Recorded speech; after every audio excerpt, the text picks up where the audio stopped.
Sahabat semua, dimanapun Anda berada, berjumpa kembali di channel ini. Kali ini kita akan membahas soal-soal tes PPK, PPS, dan Panwaslu Kecamatan. Materi untuk soal ini dirangkum berdasarkan undang-undang dan peraturan pemilihan umum. Jadi besar kemungkinan soal ini akan keluar di tes PPK, PPS, maupun Panwaslu Kecamatan. Buat sahabat semua yang sudah subscribe, saya ucapkan terima kasih. Bagi yang belum, apabila dirasa video ini bermanfaat bagi Anda, mohon dukungannya untuk subscribe, like, comment, and share. Langsung saja kita ke soal yang pertama. Soal nomor 1. Dalam penyelenggaraan pemilu, penyelenggara pemilu harus melaksanakan pemilu berdasarkan pada asas penyelenggaraan. Berikut ini yang merupakan prinsip penyelenggaraan yang paling benar. A.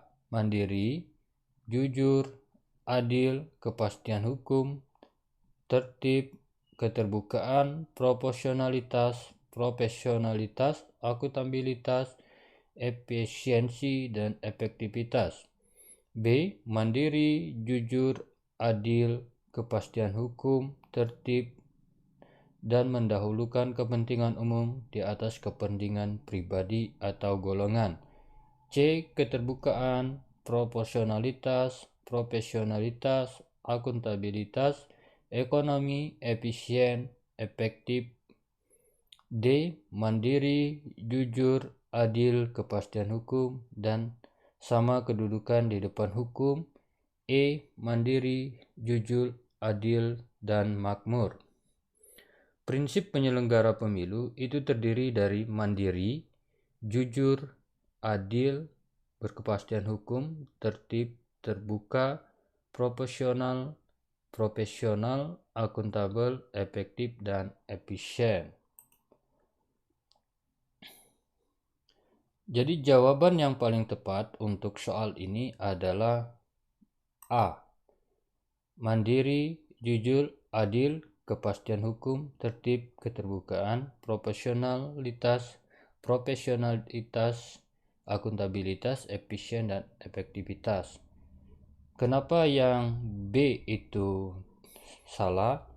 Karena ada di sini prinsipnya mendahulukan kepentingan umum di atas kepentingan pribadi atau golongan. Itu tidak termasuk dari prinsip penyelenggaraan. Kemudian poin C itu ada ekonomis, itu juga tidak masuk dalam prinsip penyelenggaraan. Kemudian yang D sama kedudukan di depan hukum, itu juga tidak termasuk dalam prinsip penyelenggaraan.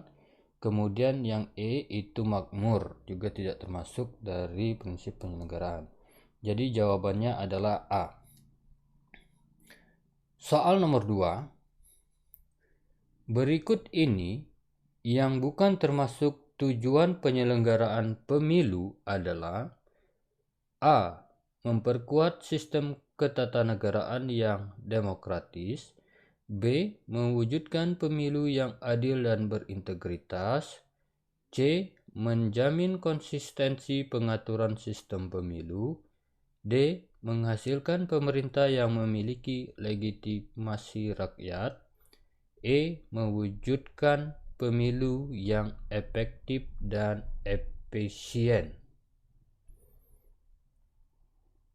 Adapun tujuan penyelenggaraan pemilu, yang pertama untuk memperkuat sistem ketatanegaraan yang demokratis, yang kedua mewujudkan pemilu yang adil dan berintegritas, yang ketiga menjamin konsistensi pengaturan sistem pemilu, yang keempat memberikan kepastian hukum dan mencegah duplikasi dalam pengaturan pemilu, yang kelima mewujudkan pemilu yang efektif dan efisien.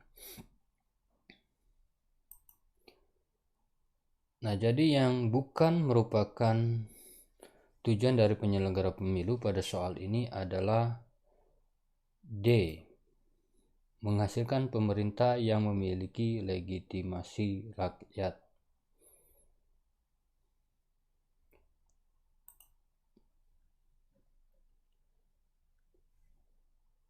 Kita lanjut ke soal nomor 3. Pada tanggal berapa jadwal tahapan pemungutan suara pemilihan umum yang sesuai dengan PKPU nomor 3 tahun 2022? A. 17 Februari 2024, B. 16 Februari 2024, C. 15 Februari 2024, D. 14 Februari 2024, E. 13 Februari 2024. PKPU nomor 3 tahun 2022 itu tentang jadwal dan tahapan pemilihan umum.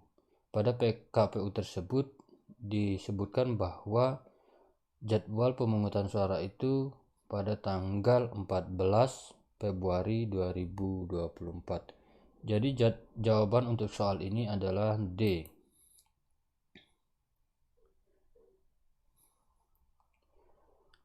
Soal nomor 4. KPU Provinsi dan KPU Kabupaten Kota bersifat hierarkis. Ketentuan ini diatur dalam Undang-Undang Nomor 7 Tahun 2017. Pasal dan ayat berapa? A. Pasal 5 ayat 3, B. Pasal 9 ayat 2, C. Pasal 9 ayat 1, D. Pasal 1 ayat 5, E. Pasal 2 ayat 1. Berdasarkan pasal 9 ayat 1, KPU Provinsi dan KPU Kabupaten Kota bersifat hierarkis, termasuk KPU Provinsi dan KPU Kabupaten Kota pada satuan pemerintah daerah yang bersifat khusus atau istimewa yang diatur dengan undang-undang. Jadi jawabannya untuk soal ini itu adalah C, pasal 9 ayat 1.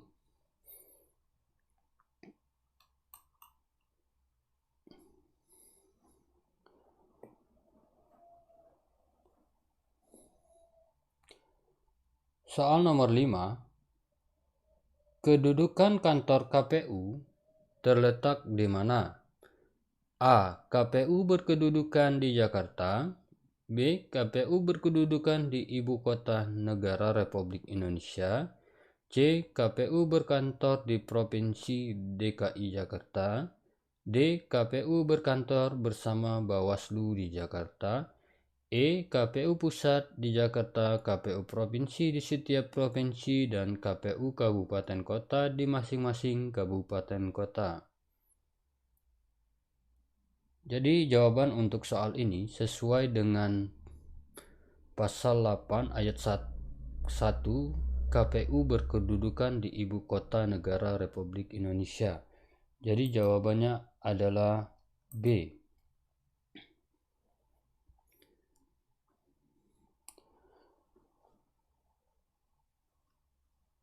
Soal nomor 6. Berapa jumlah anggota KPU, KPU Provinsi, KPU Kabupaten Kota, PPK, dan PPS? A. 97553, B. 11753, C. 7 atau 5, 5 atau 7, 555, D. 9, 5 atau 3, 5, 3, E. 7, 5 atau 7, 3 atau 5, 5 atau 3. Jadi pembahasannya, KPU sebanyak 7 orang, KPU Provinsi sebanyak 5 orang atau 7, KPU Kabupaten Kota sebanyak 3 atau 5 orang, PPK sebanyak 5 orang, PPS sebanyak 3 orang. Jadi jawaban yang paling tepat untuk nomor 6 adalah E.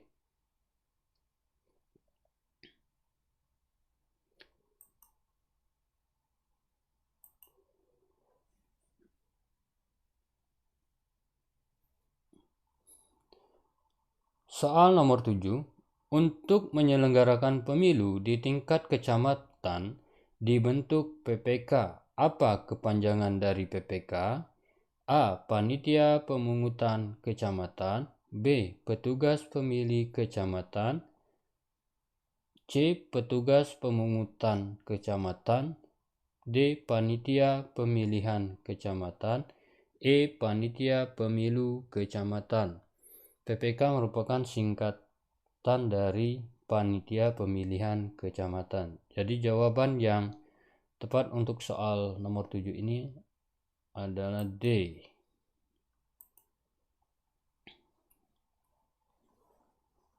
Soal nomor 8, PPK berkedudukan di mana? A. Kantor kecamatan. B. Kantor polsek kecamatan. C. Pendopo kecamatan. D. Ibu kota kecamatan. Ibu kota desa atau kelurahan. Jadi PPK berdasarkan pasal 51 ayat 2, PPK itu berkedudukan di ibu kota kecamatan. Soal nomor 8 jawabannya adalah D.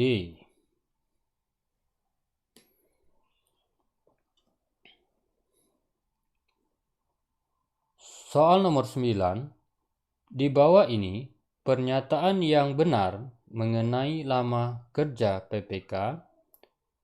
A. PPK dibentuk oleh KPU Kabupaten Kota paling lambat 6 bulan sebelum penyelenggaraan pemilu dan dibubarkan paling lambat 2 bulan setelah pemungutan suara. B. PPK dibentuk oleh KPU Kabupaten Kota paling lambat 8 bulan sebelum penyelenggaraan pemilu dan dibubarkan paling lambat 2 bulan setelah pemungutan suara. C. PPK dibentuk oleh KPU Kabupaten Kota paling lambat 10 bulan sebelum penyelenggaraan pemilu dan dibubarkan paling lambat 2 bulan setelah pemungutan suara. D. PPK dibentuk oleh KPU Kabupaten Kota paling lambat 1 tahun sebelum penyelenggaraan pemilu dan dibubarkan paling lambat 2 bulan setelah pemungutan suara. E. PPK dibentuk oleh KPU Kabupaten Kota paling lambat 6 bulan sebelum penyelenggaraan pemilu dan dibubarkan 1 bulan setelah pemilu. Jadi berdasarkan pasal 51 ayat 3 dinyatakan bahwa PPK dibentuk oleh KPU Kabupaten Kota paling lambat 6 bulan sebelum penyelenggaraan pemilu dan dibubarkan paling lambat 2 bulan setelah pemungutan suara. Jadi jawaban yang tepat untuk soal ini adalah A. PPK dibentuk oleh KPU Kabupaten Kota paling lambat 6 bulan setelah penyelenggaraan pemilu dan dibubarkan paling lambat 2 bulan setelah pemungutan suara. Baik, kita lanjut ke soal nomor 10. Dalam hal terjadi perhitungan dan pemungutan suara ulang, pemilu susulan, dan pemilu lanjutan, masa kerja PPK PPS diperpanjang. PPK PPS dibubarkan paling lambat berapa bulan setelah pemungutan suara? A. 1 bulan. B. 2 bulan. C. 3 bulan. D. 4 bulan. E. 5 bulan. Jadi dalam hal terjadinya perhitungan dan pemungutan suara ulang PPK PPS itu dibubarkan paling lambat 2 bulan setelah pemungutan suara. Untuk soal ini jawaban yang tepat adalah B. Kita lanjut ke soal nomor 11. Status Bawaslu, Bawaslu Provinsi, Bawaslu Kabupaten Kota, dan Panwaslu adalah. Pilihlah jawaban yang paling tepat. Oke, langsung kita analisa saja ya. A. Bawaslu bersifat tetap. B. Bawaslu Provinsi, Bawaslu Kabupaten Kota, dan Panwas bersifat ad hoc. Jawaban ini salah. B. Bawaslu dan Bawaslu Provinsi bersifat tetap. sementara Bawaslu Kabupaten Kota dan Panwaslu bersifat ad hoc. Karena Bawaslu Kabupaten Kota itu bersifatnya tetap juga. Untuk C ini salah, untuk B ini salah. Kemudian C, Bawaslu Provinsi, Bawaslu Kabupaten Kota dan Panwaslu bersifat ad hoc, ini salah. Kemudian D, Bawaslu Provinsi, Bawaslu Kabupaten Kota bersifat tetap, Panwaslu bersifat ad hoc. Ini benar bahwa Panwaslu itu bersifat ad hoc, dan untuk Bawaslu Provinsi, Bawaslu Kabupaten Kota itu bersifat tetap. Ini benar. Coba kita lihat jawaban yang E. Bawaslu Provinsi, Bawaslu Kabupaten Kota dan Panwaslu tetap, Panwaslu Desa bersifat ad hoc. Ini salah. Jadi jawaban yang paling tepat untuk soal ini adalah D. Selanjutnya, soal nomor 12. Pernyataan di bawah ini yang bukan merupakan tugas, wewenang, dan kewajiban Panwaslu Kecamatan. A. Mencegah terjadinya praktik politik uang di wilayah kecamatan. B. Mengawasi netralitas semua pihak yang dilarang ikut serta dalam kegiatan kampanye sebagaimana diatur dalam undang-undang di wilayah kecamatan. C. Melaksanakan pemuktahiran dan pemilihan penetapan data pemilih sementara dan daftar pemilih tetap. D. Memeriksa dan mengkaji pelaksanaan pemilu di wilayah kecamatan serta merekomendasikan hasil pemeriksaan dan pengkajian kepada pihak-pihak yang diatur dalam undang-undang. E. Bersikap adil dalam menjalankan tugas dan wewenang. Jadi yang bukan merupakan tugas, wewenang, dan kewajiban Panwaslu Kecamatan, jawabannya C. Melaksanakan pemuktahiran data pemilih, penetapan daftar pemilih sementara, dan daftar pemilih tetap. Karena melaksanakan pemuktahiran data pemilih, menetapkan daftar pemilih sementara, dan daftar pemilih tetap itu tugas dari PPK. Tugas Panwas itu hanya mengawasi, jadi bukan melaksanakan. Jadi jawabannya C.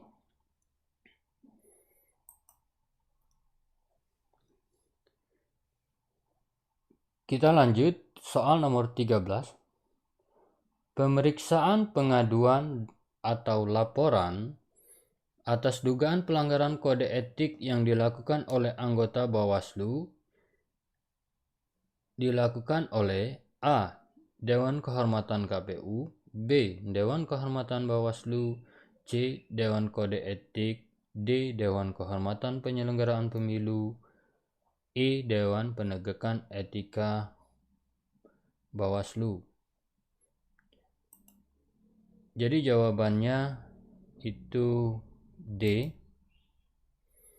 Sebagaimana diatur dalam pasal 155 ayat 2, DKPP dibentuk untuk memeriksa dan memutuskan aduan dan atau laporan yang dugaan pelanggaran kode etik yang dilakukan oleh KPU, anggota KPU Provinsi, anggota KPU Kabupaten Kota, anggota Bawaslu Provinsi, dan anggota Bawaslu Kabupaten Kota. Jadi jawabannya D, Dewan Kehormatan Penyelenggaraan Pemilu. Selanjutnya soal nomor 14. Pengawasan penyelenggaraan pemilu dilakukan oleh Bawaslu Provinsi, Bawaslu Kabupaten Kota, Panwaslu Luar Negeri. Kita ulangi lagi. 14. Pengawas penyelenggaraan pemilu dilakukan oleh Bawaslu, Bawaslu Provinsi, Bawaslu Kabupaten Kota, Panwaslu Kecamatan, Panwaslu Desa atau Kelurahan, dan pengawas pemilu luar negeri. Ketua Bawaslu saat ini adalah yang ditanya Ketua Bawaslu. A. Totok Haryono SH, B. Dr. Herwin Jepler Heilsa Molanda MH, C. Puadi SPD MM, D. Loli Suhenti SSI MH, E. Rahmat Bagja SHLLMM. Jadi ketua Bawaslu saat ini itu Rahmat Bagja. Jadi jawaban yang tepat untuk soal ini adalah E.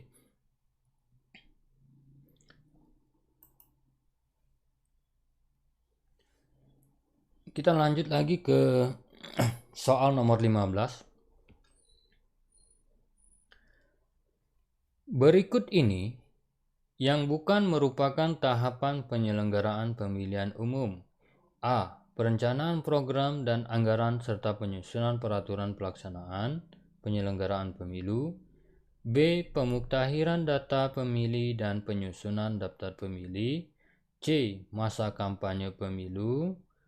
D. Pencalonan gubernur dan wakil gubernur, bupati dan wakil bupati, serta wali kota dan wakil wali kota. C. Menetapkan hasil pemilu. Nah, untuk soal ini jawabannya itu D.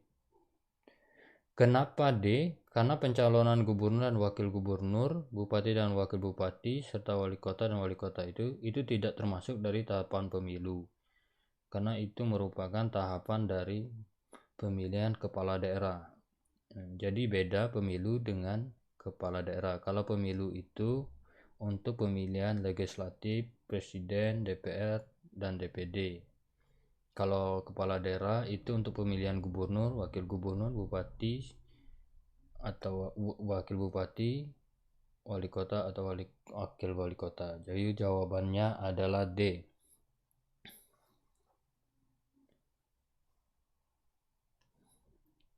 Soal nomor 16. Tahapan penyelenggaraan pemilu dimulai paling lambat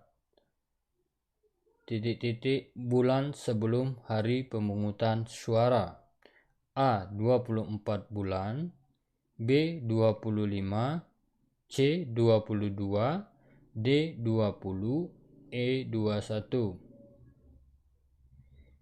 Untuk tahapan penyelenggaraan pemilu itu dimulai paling lambat 20 bulan sebelum pemungutan suara. Jadi jawaban untuk soal ini itu D. 20 bulan sebelum hari pemungutan suara. Kita lanjut ke soal nomor 17. Seluruh tahapan pemilu merupakan objek pengawasan. Setiap penyimpangan harus diproses sesuai dengan aturan yang berlaku. Di antara penyimpangan berikut, manakah yang sangat mempengaruhi hasil pemilihan?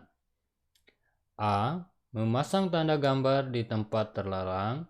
B. Memberi keterangan tidak benar dalam proses pendaftaran. C. Melakukan kampanye pada waktu yang salah. D. Berkampanye dengan melanggar lalu lintas. E. Mengubah hasil perhitungan suara. Nah, jadi pada soal nomor 17 ini yang ditanya itu manakah yang sangat mempengaruhi hasil pemilihan? Yang mempengaruhi hasil pemilihan. Nah, jadi yang A, memasang tanda gambar di tempat terlarang itu tidak mempengaruhi hasil pemilihan. Kemudian yang B, memberikan keterangan tidak benar dalam proses pendaftaran itu juga tidak mempengaruhi hasil pemilihan. C. Melakukan kampanye pada waktu yang salah, ini tidak mempengaruhi hasil pemilihan. Kemudian D. Berkampanye dengan melanggar lalu lintas, ini juga tidak mempengaruhi hasil pemilihan. Jadi jawaban yang tepat adalah E. Mengubah hasil perhitungan suara. Kalau mengubah hasil perhitungan suara ini sudah pasti akan mempengaruhi hasil pemilihan. Jawabannya E. Kemudian soal nomor 18. DKPP bersidang untuk melakukan pemeriksaan dugaan adanya pelanggaran kode etik yang dilakukan penyelenggara pemilu. Siapakah yang dimaksud dengan penyelenggara pemilu? A. KPU, Bawaslu, dan lembaga pemantau pemilu. B. KPU, Bawaslu, dan partai politik. C. KPU, Bawaslu, lembaga pemantau pemilu, dan partai politik. D. KPU dan Bawaslu. C. KPU, Bawaslu, dan tim kampanye. Jadi jawaban untuk soal ini itu D. KPU dan Bawaslu. Kalau kita lihat soal jawaban nomor A, KPU, Bawaslu, dan Lembaga Pemantau Pemilu. Lembaga Pemantau Pemilu itu bukan penyelenggaraan. Kemudian yang B itu partai politik, itu bukan penyelenggaraan. Kemudian untuk poin yang C itu ada lagi lembaga pemantau pemilu dan partai politik, itu bukan penyelenggara pemilu. Kemudian D, KPU dan Bawaslu itu tepat. E, KPU, Bawaslu, dan tim kampanye. Tim kampanye itu bukan penyelenggaraan pemilu tapi pelaksana kampanye.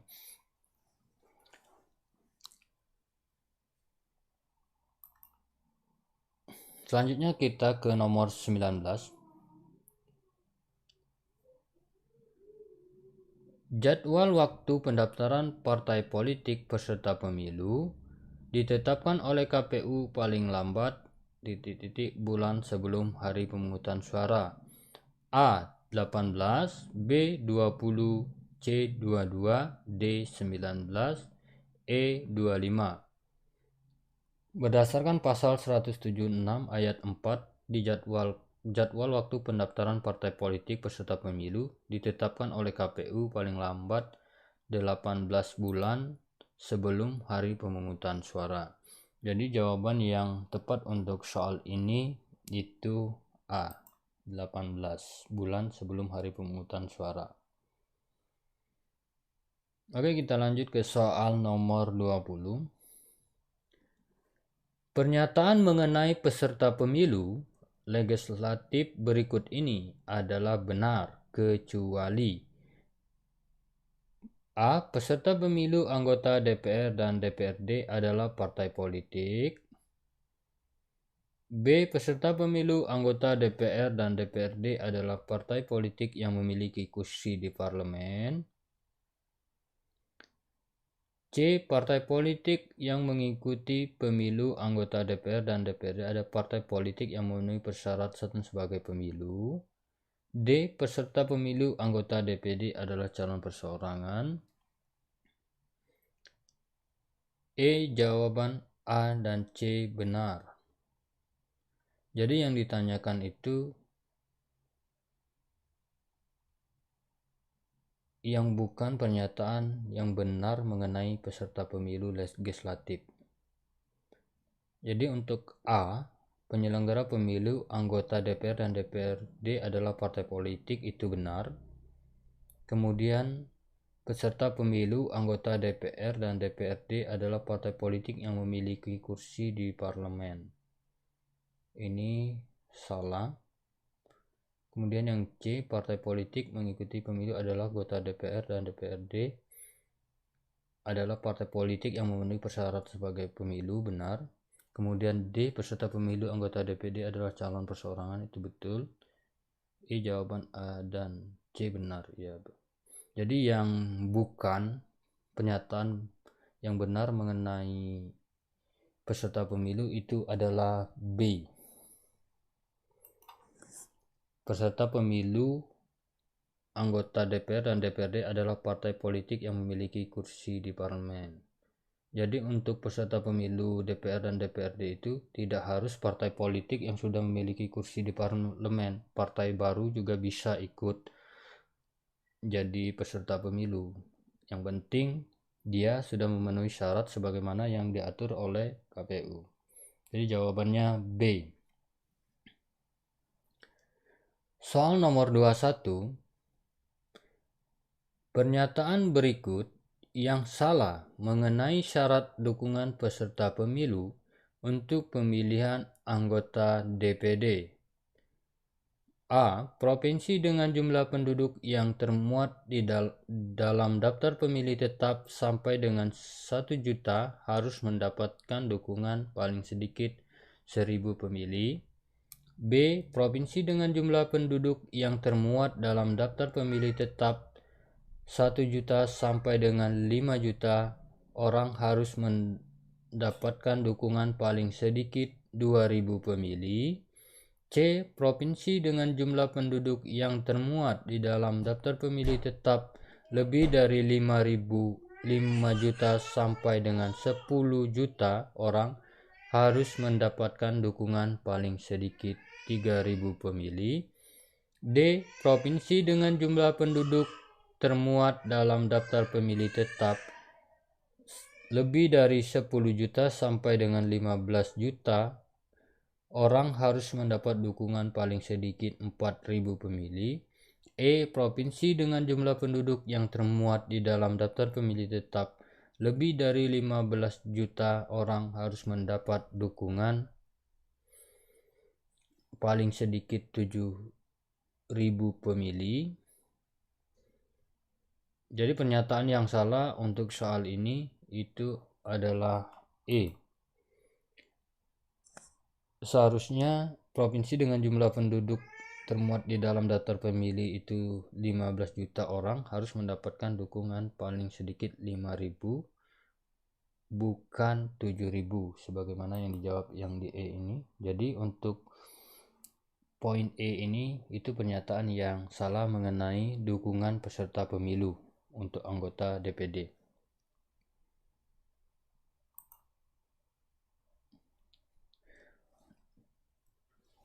Soal nomor 22. Jumlah kursi anggota DPR ditetapkan sebanyak kursi A 352, B 455, C 250, D 577, E 575. Jadi jumlah kursi untuk anggota DPRD itu ditetapkan sebanyak 575. Jadi jawabannya untuk soal ini itu E. Soal nomor 23. Jumlah kursi DPRD Kabupaten Kota ditetapkan paling sedikit kursi dan paling banyak kursi. A 20 dan 35, B 20 dan 45, C 20 dan 55, D 35 dan 55, E 35 dan 75.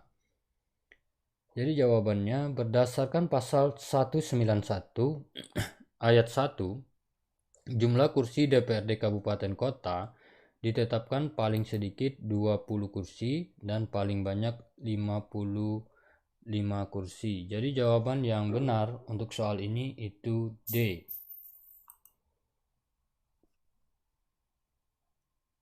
Soal nomor 24. Jumlah kursi anggota DPD untuk setiap provinsi ditetapkan sebanyak A 3, B 4, C 5, D 6, E 7. Jadi berdasarkan pasal 196 ayat 1, jumlah kursi anggota DPD untuk setiap provinsi ditetapkan 4. Jadi jawaban yang tepat untuk soal nomor 24 ini yaitu B 4.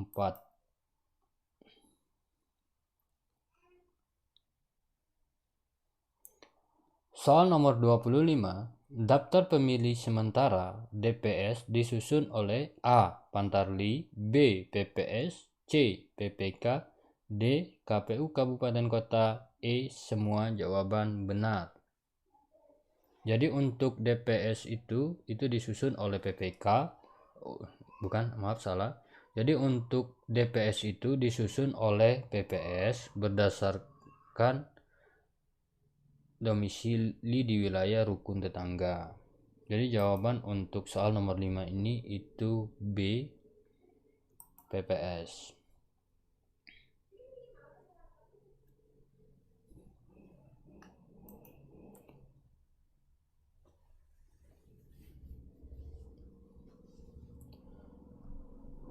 Soal nomor 26. PPS mengumumkan daftar pemilih sementara DPS selama untuk mendapatkan tanggapan dan masukan masyarakat. A. 17 hari, B. 10 hari, C. 14 hari, D. 15 hari, E. 20 hari. Jadi pembahasannya berdasarkan pasal 206 daftar pemilih sementara itu disusun oleh PPS berbasis domisili di wilayah rukun tetangga. Daftar pemilih sementara sebagaimana dimaksud pada ayat 1 disusun paling lambat 1 bulan sejak berakhirnya pemuktahiran data. Daftar pemilih sementara diumumkan selama 14 hari oleh PPS untuk mendapatkan masukan dan tanggapan masyarakat. Jadi jawabannya untuk soal nomor 26 ini itu C, 14 hari. Kita lanjut ke soal nomor 27. Pasangan calon diusulkan oleh partai politik atau gabungan partai politik peserta pemilu yang memenuhi persyaratan di perolehan kursi paling sedikit dari jumlah kursi DPR atau memperoleh 25% dari suara sah secara nasional pada pemilu anggota DPR sebelumnya. A 25, B 20%, C 4%, D 10%, E 15%. Jadi ambang batas untuk menduduki kursi DPR RI atau DPR itu sebanyak 20%. Jadi jawabannya adalah 20%. Itu jawaban yang B.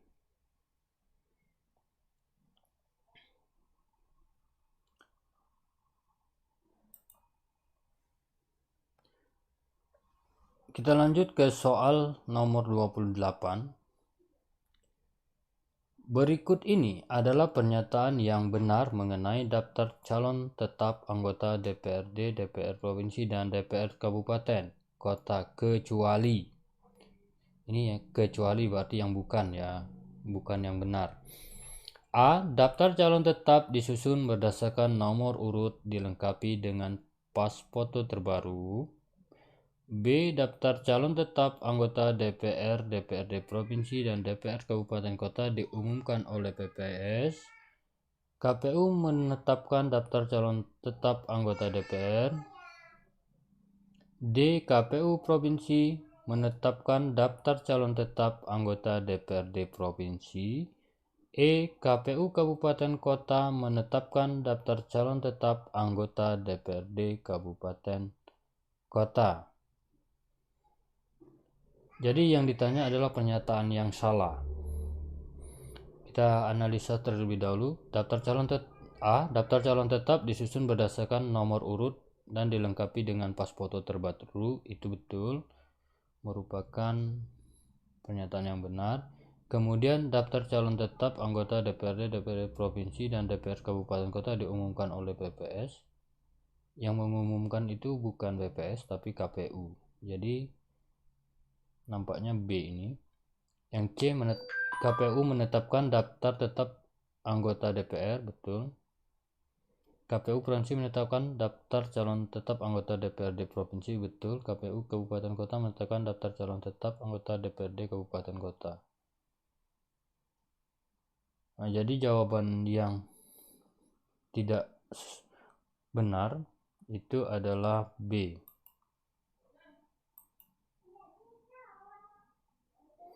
Daftar calon tetap anggota DPR dan DPRD Provinsi dan DPRD Kabupaten Kota diumumkan oleh PPS. Kita lanjut soal nomor 29. Kampanye pemilu dapat dilakukan melalui A. Pertemuan terbatas, B. Pertemuan tatap muka, C. Pemasangan alat peraga di tempat umum, D. Rapat umum, E. Semua jawaban benar. Jadi kampanye pemilihan umum itu dapat dilakukan melalui A. Pertemuan terbatas, bisa. B. Pertemuan tatap muka bisa dilakukan. C. Pemasangan alat peraga di tempat umum juga bisa dilakukan. D. Rapat umum juga merupakan metode dari kampanye. Jadi jawabannya E. Semua jawaban benar.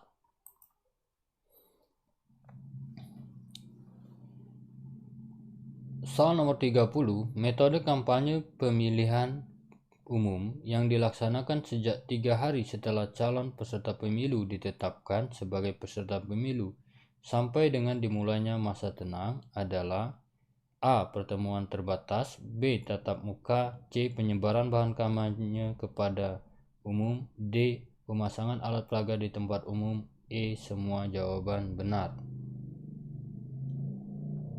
Jadi metode kampanye pemilu itu tidak boleh dilaksanakan kalau sudah memasuki masa tenang. Jadi apapun metodenya itu tidak boleh dilakukan, baik itu pertemuan terbatas, pertemuan tatap muka, penyebaran bahan kampanye, pemasangan alat peraga, itu semua tidak boleh dilakukan. Jadi jawaban yang tepat untuk soal ini adalah E.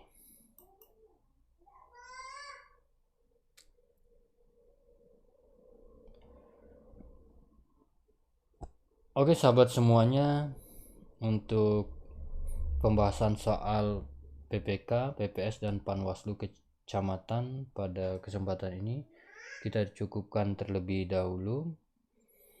Nah, jangan lupa bagi kau sahabat semua, apabila dirasa video ini bermanfaat untuk Anda, mohon dukungannya untuk subscribe, like, comment, and share.